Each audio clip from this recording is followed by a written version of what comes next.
preço do etanol registra mais uma semana de queda. A colheita do milho avança nos principais estados produtores e, mais uma vez, montanhas de milho são vistas a céu aberto em Mato Grosso.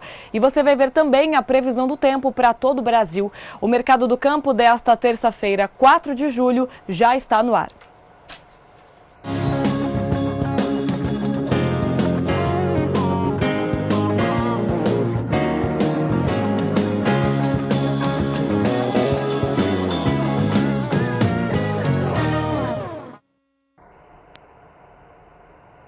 Uma boa tarde para você. O Mercado do Campo começa ao vivo, direto dos estúdios da B3, em São Paulo. Nesta terça-feira, 4 de julho, é feriado lá nos Estados Unidos. As bolsas de Nova York e Chicago estão fechadas por conta desse feriado de independência por lá. E por conta disso, a terça-feira foi um dia de pouca movimentação com os negócios no mercado financeiro. Foi um dia de baixa liquidez, ou seja, poucos contratos negociados, justamente por conta da falta dessas bolsas internacionais lá dos Estados Unidos, que acabam mexendo com as bolsas do mundo todo. São investidores que movimentam os negócios em outras bolsas.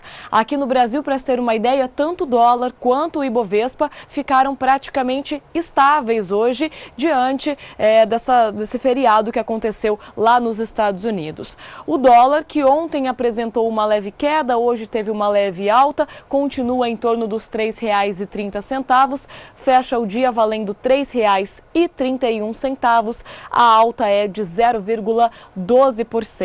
Segundo os analistas de mercado, sem grandes novidades no campo político e econômico aqui no Brasil, realmente essa falta do investidor lá dos Estados Unidos tirou muita movimentação do mercado de câmbio. O mesmo aconteceu para o mercado de ações. O índice Bovespa à vista hoje ficou praticamente estável, uma leve queda de 0,08%, um volume de negócios muito abaixo do normal. O Ibovespa à vista conseguiu se manter então acima de 63 mil pontos, fechou o dia valendo 63.231 pontos e essa queda bem leve, bem próximo da estabilidade em relação a ontem, quando o índice fechou em alta. Bom, desde ontem já está valendo o novo Plano Safra aqui do Brasil, da Safra 17/18. E o Sistema de Cooperativas de Crédito, o Sicob, estima liberar em torno de 10 bilhões de reais para a Safra 17/18. Desse total de 10 bilhões de reais, 9 bilhões e 200 milhões de reais serão para operações de custeio, investimento e comercialização, atendendo os beneficiários dos programas Pronamp, Pronaf e outros produtores rurais. Os 800 milhões de reais restantes serão contratados com recursos do BNDES e também do FCO. Bom, a agricultura de precisão está cada vez mais presente no campo, mas os produtores devem estar atentos para saber como essa tecnologia realmente pode se reverter em resultados positivos nas lavouras. A reportagem é de Annelise Nicolodi. Cuidar da gestão da propriedade é o que norteia boa parte dos participantes desse workshop realizado em Cruz Alta, no noroeste do Rio Grande do Sul. Estar neste auditório há bem pouco tempo atrás podia ser visto como perda de tempo. Mas com o passar dos anos, a profissionalização das propriedades rurais virou questão de sobrevivência. O assunto principal aqui é a agricultura de precisão. Usar a tecnologia a favor do homem do campo e do meio ambiente. A produtividade é um assunto que permeia por vários processos, várias coisas que estão envolvidas nele. E vamos apontar algumas coisas que nós temos identificado ao longo de 9 anos dentro do trabalho do SESB, que é importante para a alta produtividade da soja. Parte é algumas coisas que todo produtor pode estar adotando, em função que não tem custo, é um custo muito baixo. Parte é uma coisa que você tem que construir ao longo de várias safras, e o outro são coisas assim que são um pouco mais difíceis, mas nada impossível. Eu vou pegar exatamente a frase de um campeão de produtividade do Centro-Oeste, do Mato Grosso. Para ele, a questão de capricho não varia tanto no custo, mas que em resultado final, em produtividade, é extremamente diferente. Então, capricho sim, capricho é uma coisa que está ao nosso alcance, todos nós, e o capricho é uma coisa que sim, faz a diferença na produtividade. Uma outra parte que nós vamos abordar com bastante profundidade, e isso é construído ao longo de várias safras, é a questão de solos, e numa visão de solos vamos colocar dessa forma, a raiz da soja chega até 3 metros de profundidade. E a nossa fertilidade de solo em grandes profundidades influencia para que ela expresse seu potencial produtivo. Pesquisadores da área tentam mostrar ao agricultor que quase tudo depende do solo. Por isso, devolver a ele alguns nutrientes pode ser a chave para alcançar grandes produtividades. A gente apresentou um manejo que a gente enxerga como mais adequado para calagem no sistema plantio direto para aplicação superficial e trouxe uma novidade com relação a uma nova equação, uma nova fórmula para cálculo de doses de gesso, visando a melhoria do subsolo, focando no aporte de cálcio em camadas subsuperficiais, visando um maior crescimento do sistema radicular. Então a ideia é de aportar mais cálcio no subsolo para favorecer o aprofundamento do sistema radicular das plantas, e esse aprofundamento do sistema radicular das plantas vai fazer com que haja maior absorção de água e nutrientes, melhorando as condições de produtividade, inclusive em condições de seca. O Brasil conta com mais de 8 milhões de quilômetros quadrados, divididos em 5 regiões distintas, com climas, relevos e tantas outras características totalmente diferentes. Imagina então se somarmos a isso as mudanças climáticas ocorridas nas últimas décadas. O que seria da agricultura brasileira se todos os produtores cuidassem de suas terras da mesma maneira? Fazer que nossos produtores possam se desenvolver mais, produzir mais, utilizando ferramentas que estão sendo apresentadas aqui nesse evento para eles poderem ter maior rentabilidade na propriedade deles. Então, realmente a gente quer trazer bastante informação para fazer com que, através dessa informação, ele possa tomar uma decisão mais inteligente, consequentemente, ele tenha mais produtividade e, consequentemente, ter mais rentabilidade. Quando a gente fala de agricultura de precisão, tu diria que ela está ao alcance de todos ou ela ainda é uma ferramenta cara?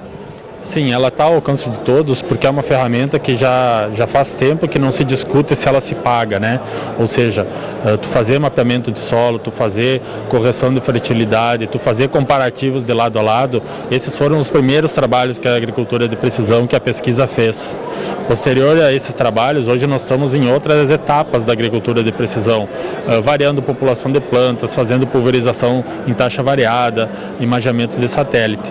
Então essa questão de agricultura de precisão se pagar com a questão de mapeamento de fertilidade do solo já é um conceito bastante anterior, já é um conceito bastante antigo, já tem inúmeros trabalhos de pesquisa, inúmeros trabalhos das empresas já mostrando que isso se paga. Isso não é diferente dentro da nossa, Nós temos, hoje apresentamos alguns cases aqui de produtores que têm rendimento médio de aumento de produtividade de 5% até 15%, utilizando as ferramentas que nós elencamos aqui.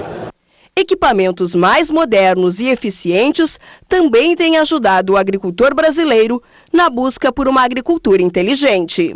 A agricultura de precisão pode trazer retornos econômicos em médio prazo bastante interessantes, porque pode trazer economias e aperfeiçoamento, tanto na semeadura como na aplicação dos insumos.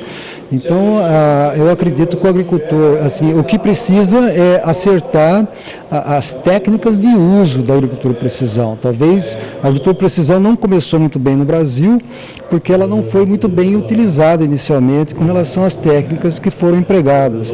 Hoje temos muito a evoluir, mas já evoluiu bastante. E acredito hoje que ela pode trazer um bom retorno econômico já para o agricultor, desde que use as práticas adequadas para a utilização da agricultura de precisão. O preço da melancia terminou o mês de junho com uma forte alta, tanto nas lavouras quanto na CEASGESP, segundo os pesquisadores do CPEA. Os valores estão com essa forte valorização, mesmo com uma demanda mais baixa nessa época do ano. Veja como ficaram os preços apurados pelo CPEA. Na região de Uruana, em Goiás, que é uma das poucas regiões que ainda está fazendo a colheita da melancia, o preço ficou negociado a 78 centavos por quilo, para o produtor rural. A alta na última semana é de 55% se comparado com a semana anterior. Já que no estado de São Paulo, no atacado, o preço ficou em R$ 1,38 por quilo. A alta foi de 23% também se comparado com uma semana antes. Segundo os pesquisadores do CPEA, os ganhos foram maiores lá na roça porque essa falta de produto mesmo predomina.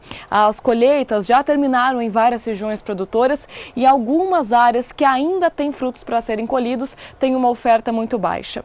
Só que esse valor muito alto não conseguiu ser repassado para o atacado, porque por conta das temperaturas mais baixas, o consumo de melancia está menor, então a demanda também diminuiu um pouco. Mesmo assim, os preços tiveram alta significativa na última semana, seja na lavoura ou então no atacado aqui de São Paulo. Bom, no próximo bloco você vai ver que foi mais uma semana de queda também para os preços do etanol. Nós voltamos já.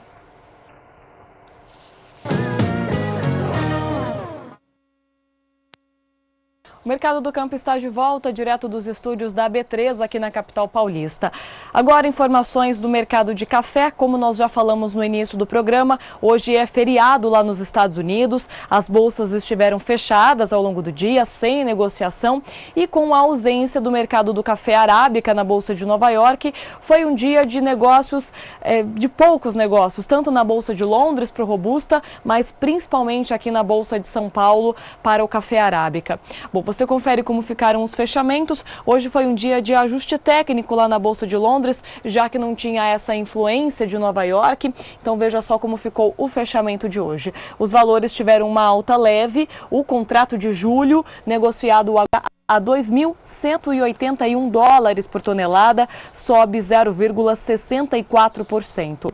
Para setembro, 2.149 dólares por tonelada e a alta em relação a ontem é de 0,13%. Contrato de novembro, a 2.132 dólares a tonelada, sobe 0,37%. E o contrato de janeiro do ano que vem, a 2.107 dólares por tonelada, sobe 0,57%. Aqui no Brasil, ontem existiu uma grande preocupação dos investidores em relação ao clima. As temperaturas estão mais baixas durante as madrugadas e poderia acontecer geadas pontuais no sul de Minas Gerais. Ainda existe essa preocupação para as próximas madrugadas, mas como não teve negócios lá na Bolsa de Nova York, hoje o mercado ficou bem esvaziado aqui na Bolsa de São Paulo. Tanto que os preços se mantiveram estáveis em relação a ontem, sem mudança nenhuma por aqui. O contrato de setembro fecha o dia a 151 dólares e 25 centos a saca e o contrato de dezembro a 156 dólares e 50 centos a saca. Foram poucos contratos negociados, mas aqui nos últimos negócios, tanto para setembro quanto para dezembro, os valores tiveram já alguma elevação, já na expectativa da retomada com os negócios amanhã lá na Bolsa de Nova York. Mas a terça-feira termina então com valores estáveis para o café arábica. Bom, agora vamos falar sobre a previsão do tempo. Como eu disse, existe essa grande preocupação com as temperaturas mais baixas nas próximas madrugadas. Então a Juliana Rezende traz agora essas informações sobre as temperaturas. Juliana, existe mesmo essa possibilidade de geada? Boa tarde. Agroclima, oferecimento Santa Helena, as melhores sementes de milho para grãos e silagem. Olá, Rafaela, olá a todos. Bom, nos próximos dias o tempo ainda deve predominar, esse tempo mais seco, não há expectativa de chuvas abrangentes e se espalhando pela maior parte do centro-sul. No decorrer dos próximos 5 dias, a expectativa é de tempo firme na maior parte do centro-sul. Até o dia 9 de julho não há expectativa de pancadas de chuva. Mas é justamente por conta desse tempo mais seco em que atua uma massa de ar frio que acaba também declinando as temperaturas. As temperaturas mínimas no início do dia podem ficar próximas dos 6 graus na Serra Catarinense e no sul mineiro a temperatura mínima pode alcançar os 7 graus, ainda já sem riscos para geada, especialmente nas áreas produtoras. No decorrer do período seguinte, a expectativa ainda segue de predomínio de tempo mais seco. Algumas instabilidades ainda ocorrem, principalmente entre o Rio Grande do Sul e Santa Catarina e também no Nordeste Mineiro e no Espírito Santo, mas são pancadas de chuva de maneira bastante isolada e com baixos acumulados que não devem passar dos 5 milímetros. Agora, entre o Paraná, a região sudeste, na maior parte, e também o centro-oeste, o predomínio é de tempo firme até o dia 14 de julho. Durante este período, as temperaturas já começam a aumentar, principalmente as temperaturas durante o início do dia, e agora as temperaturas mínimas ficam próximas dos 9 graus na Serra Catarinense e no Sul Mineiro pode alcançar os 11 graus até o dia 14 de julho, agora já ainda sem riscos para geadas, especialmente nas áreas produtoras. Daqui a pouco eu volto com mais previsão do tempo. Obrigada, Juliana, pelas informações. Daqui a pouco, então, ela traz outros destaques da previsão aqui para o Brasil. Agora o nosso assunto é o setor do etanol. A Agência Nacional de Petróleo, Biocombustíveis e Etanol, ANP, divulgou os dados sobre os preços do etanol no Brasil todo durante a última semana. Os valores tiveram queda em 17 estados brasileiros pesquisados então pela ANP. Apesar dessa queda generalizada no último mês, os preços médios do etanol hidratado, que é aquele etanol que vai direto no tanque do combustível, continua competitivo com o da gasolina apenas em São Paulo e Mato Grosso. Nos outros estados aqui do Brasil, está valendo mais a pena usar a gasolina do que o etanol. Bom, aqui em Mato Grosso, onde o etanol está mais competitivo no Brasil todo, o combustível é vendido em média por 62,23% do preço da gasolina. Já aqui em São Paulo, a paridade está em 67,89%. Só lembrando que o preço do etanol fica mais competitivo que o da gasolina se ele estiver com valor 70, que corresponda a 70% do preço da gasolina. Segundo os pesquisadores do CPEA, que apuram semanalmente os preços tanto do etanol hidratado quanto do etanol anidro, a última semana foi novamente de baixa para os preços negociados aqui no estado de São Paulo. Você confere agora como ficaram essas cotações. Começamos pelo preço do etanol hidratado, números apurados no estado de São Paulo. Foi a segunda semana consecutiva de queda para os valores. Só para se ter uma ideia, no início do mês de junho, os preços estavam em torno de R$ 1,35 por litro. Já no dia 23, na semana que se encerrou no dia 23 de junho, os valores se aproximavam de R$ 1,30 por litro e terminaram o mês a R$ 1,29 por litro. De acordo com os pesquisadores do CPEA, os compradores até estiveram ativos no mercado, fazendo novas compras, mas é que a oferta tem sido muito grande nesses últimos dias. O clima nas últimas semanas aqui em São Paulo favorece o andamento da colheita, da moagem da cana-de-açúcar. E as usinas, pretendendo fazer caixa, estão vendendo mais etanol. Tanto que o etanol anidro, que é aquele misturado à gasolina, teve a quinta semana seguida de queda. No início do mês de junho, os preços estavam a R$ 1,57 por litro. E aí, na semana encerrada, no dia 23 de junho, os valores já ficaram abaixo de R$ 1,50. O mês de junho terminou com o etanol anidro valendo R$ 1,44 por litro. A baixa foi de 3,26% apenas na última semana do mês de junho. Então, realmente é uma época de safra, de andamento da colheita. O clima mais seco tem favorecido esses trabalhos no campo e, com isso, os valores têm ficado mais baixos, justamente por conta dessa oferta mais aquecida nas últimas semanas. Bom, continuando ainda sobre esse assunto, uma matéria foi publicada hoje pelo jornal inglês Financial Times, que fala que a Raízen Energia, a empresa brasileira, que é o maior produtor brasileiro de etanol e de cana, que pertence ao grupo Cosan, está planejando ampliar a sua produção em uma nova usina de biocombustíveis de segunda geração. A reportagem diz que a empresa pretende aumentar a produção mais que 5 vezes nos próximos 2 anos, tornando a nova tecnologia até mais competitiva do que o etanol tradicional. Isso também deve aumentar, potencializar milhões de toneladas de material vegetal que hoje são desperdiçados. Só para quem não sabe, esse etanol de segunda geração é quando se usa novamente o bagaço da cana, que contém muita energia ainda. Bom, a Raízen, como eu disse, ela faz parte do grupo Cosan, que é um grande grupo de combustíveis aqui no Brasil. Com essa notícia de que a empresa, após anos de crise no setor sucroenergético, pretende investir, aumentar a sua produção aqui no Brasil, isso acabou favorecendo as ações da empresa negociadas aqui na Bolsa. Ao longo do dia, os preços registraram até máximas, chegando a R$ 34,50 por ação. No final do pregão, a alta foi de 0,23%, cada ação da Cosan valendo então R$ 34,28. Foi um dia bem positivo para a empresa. As altas, como eu disse, chegaram a ser maiores em alguns momentos do dia, mas fechando então com números positivos diante dessa notícia de que a empresa Raízen pretende aumentar a sua produção aqui no Brasil e os investimentos por consequência. No próximo bloco, você acompanha as cotações da soja e do milho. Até já!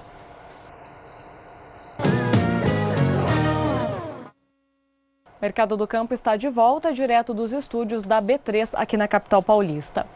Voltamos a falar sobre a previsão do tempo. Agora a Juliana Rezende, da Somar Meteorologia, traz como ficam as condições das chuvas para todo o Brasil nas próximas semanas. Juliana?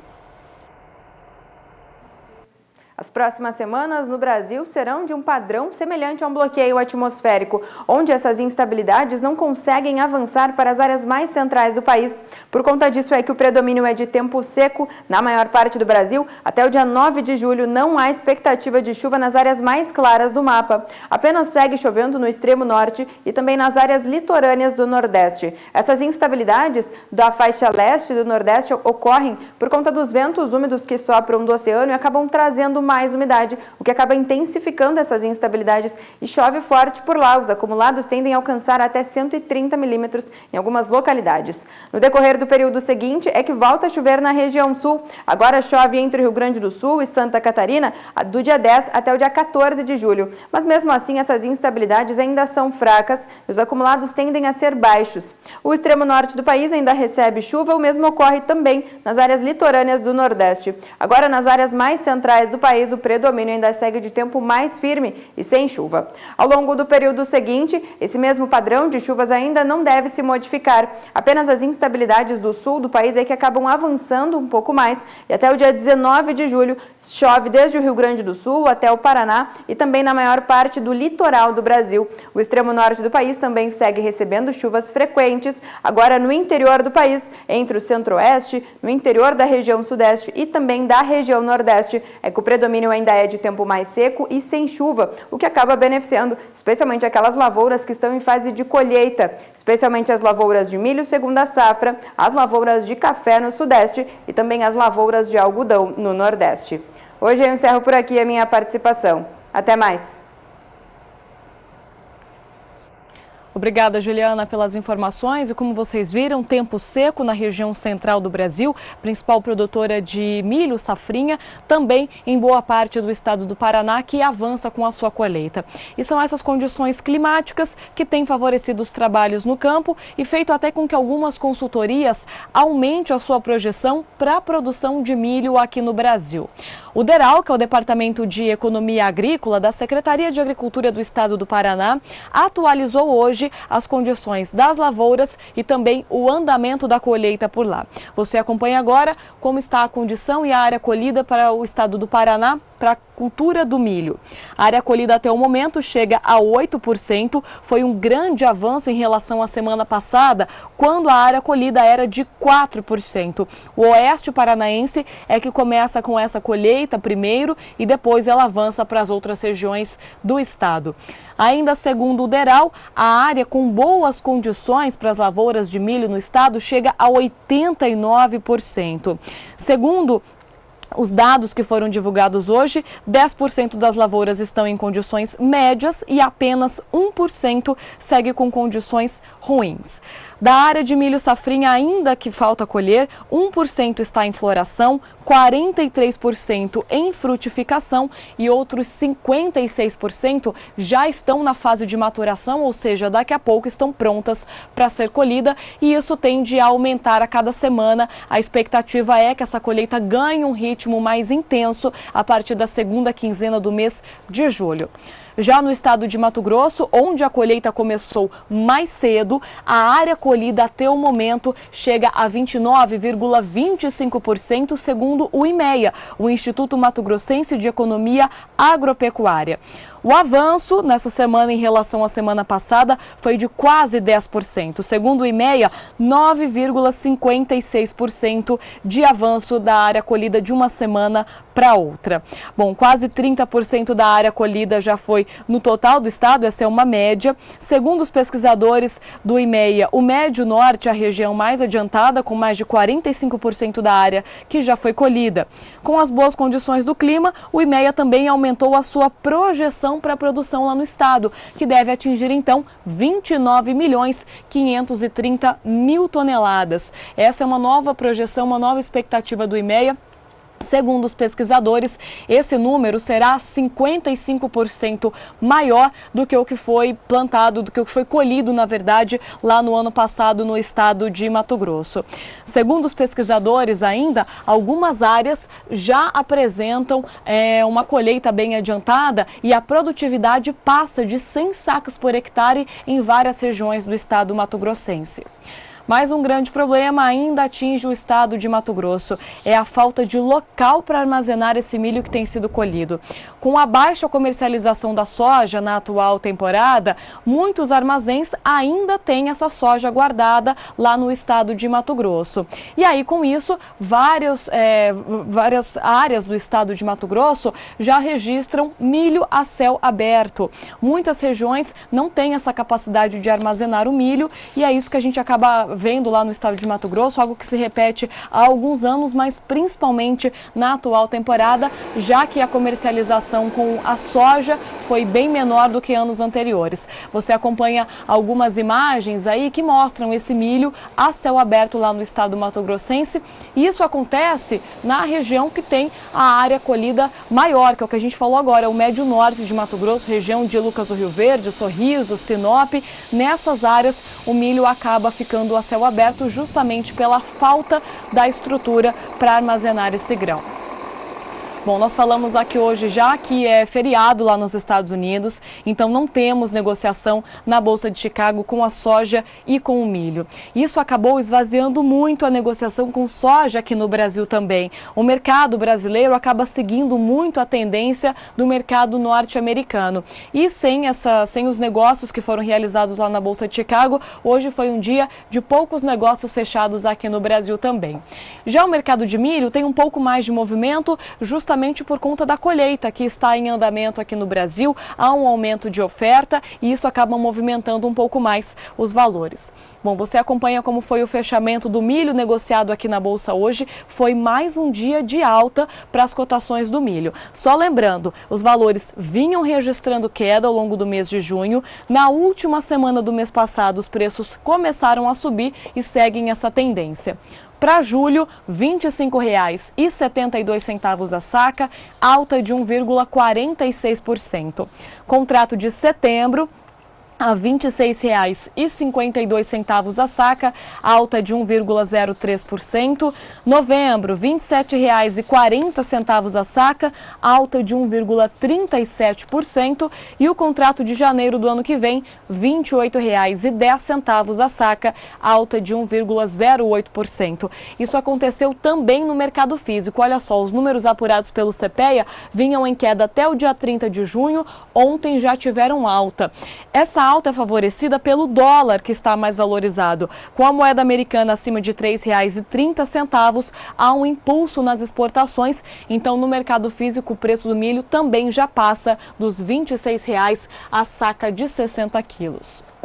Mudando um pouco de assunto agora, é hoje que acontece o leilão com a oferta de gados Nelore lá em Campo Grande, nos estúdios do Canal do Boi. É para lá que nós vamos agora conversar com o Guto, da Guto Assessoria, que traz mais informações. Guto, uma boa tarde para você. Tudo pronto já para o leilão de hoje? Boa tarde, Rafaela. Boa tarde a todos que nos acompanham pelas lentes do Canal do Boi.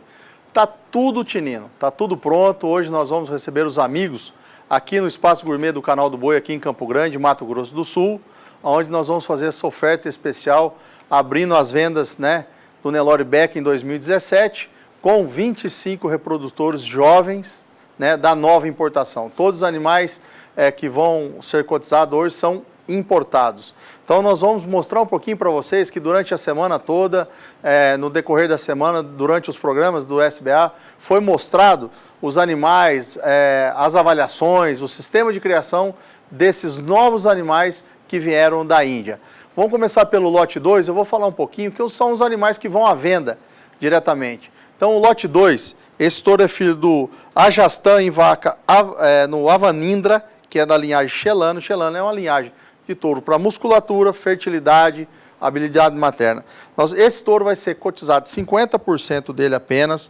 É um touro com 114 de área de ouro de lombo, 5 pontos de marmoreio. É o touro hoje importado, com o maior marmoreio que nós temos dentro da raça Nelore, dos importados. 8,84 de EGS, nós estamos falando em 8,84, enquanto a média nacional é de 5. E 14,83 de picanha.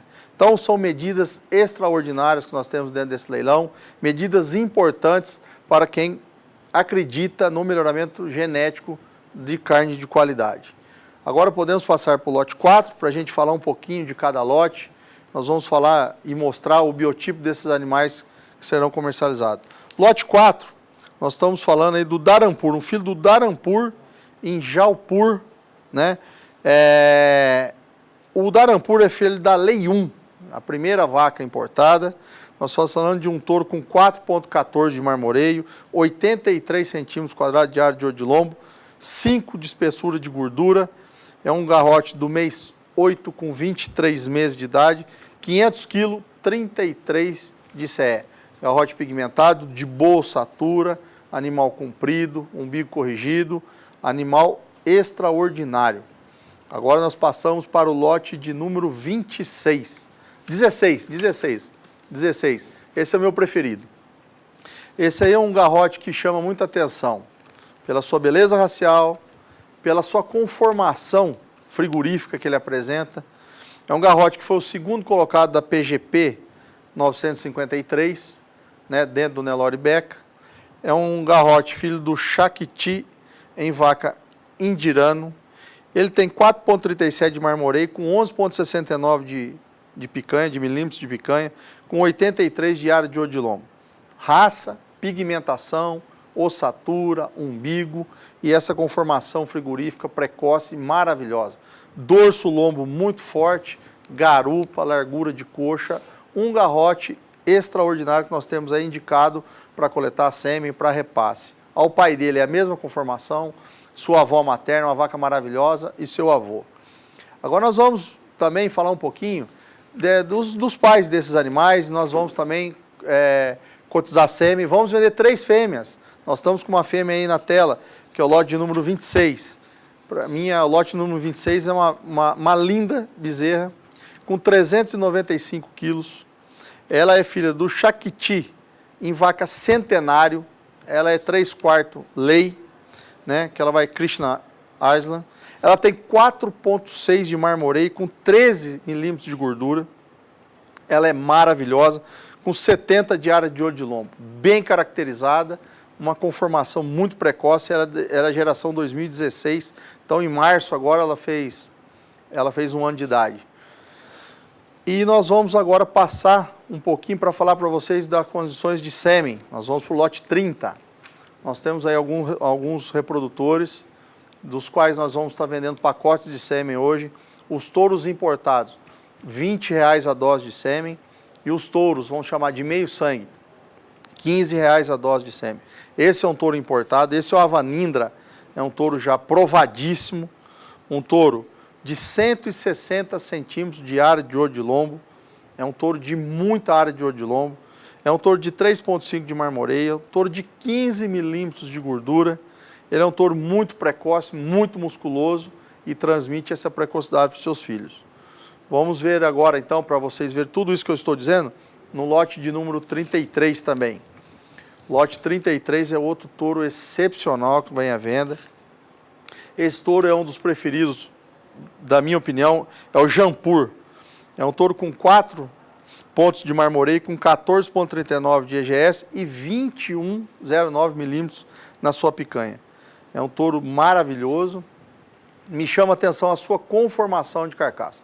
As suas passagens de dorso lambo para garupa, o seu arqueamento de costela, a sua conformação frigorífica, largura de coxa, pigmentação. Então, é um touro que chama muita atenção.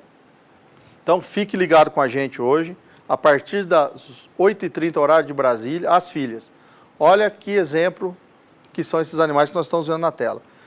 8h30, horário de Brasília, fique ligado com a gente, que estaremos aqui ao vivo de Campo Grande para fazer essa transmissão para você dessa nova importação do Nelore Beca. É com você, Rafaela. Muito obrigada, Guto. Fica então o convite a partir das 8h30, horário de Brasília, o leilão aqui nas telas do Canal do Boi.